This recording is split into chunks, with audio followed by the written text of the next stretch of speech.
ચેતર વસાવાના આત્મસમર્પણ મુદ્દે ભાજપ અને આપના નેતા વચ્ચે ફરી વાકયુદ્ધ છેડાઈ ગયું છે। આપ પ્રદેશ અધ્યક્ષ ઈસુદાન ગઢવીએ બિરસા મુંડા સાથે સરખામણી કરી ચેતર વસાવાની અને કહ્યું કે બિરસા મુંડાની જેમ જ ચેતર વસાવા આદિવાસી સમાજના મસીહા છે અને સમાજ માટે લડી રહ્યા છે। બીજી બાજુ પ્રધાન કુંવરજી હળપતિએ પલટવાર કરતા કહ્યું હતું કે ચેતર વસાવાની બિરસા મુંડા સાથે સરખામણી શક્ય જ નથી। આદિવાસીઓને ગેરમાર્ગે દોરી ભાજપને બદનામ કરવાનું આ આમ આદમી પાર્ટીનું કાવતરું છે। બિરસા મુંડા ભગવાન જે રીતે આદિવાસી સમાજ માટે લડતા હતા એવી જ રીતે ચેતરભાઈ અત્યારે લડી રહ્યા છે અને એટલા માટે હજારોની સંખ્યામાં એમને સમર્થન મળ્યું છે।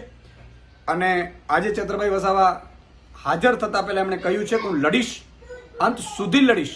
અને એટલે આજે મારે એટલું જ કહેવાનું છે કે સુપ્રીમ કોર્ટ સુધી અમે ચેતરભાઈની સાથે છીએ। આમ આદમી પાર્ટી એક આદિવાસી સમાજ સાથે છે, એક આદિવાસી સમાજના દીકરાઓ સાથે છે અને જે પણ વ્યક્તિઓ આદિવાસી સમાજની સંસ્કૃતિ ખતમ કરવા માંગે છે એ ભાજપને અને એ ભાજપના નેતાઓને ઘરે બેસાડવા માટે હું અપીલ કરું છું। ચેતર વસાવા એ બિરસા મુંડા ભગવાન છે, સમાન છે, પણ હું એમને ઈસુદાન ગઢવીને કહેવા માંગુ છું કहाँ राजा भोज और कहाँ गांगू टेली।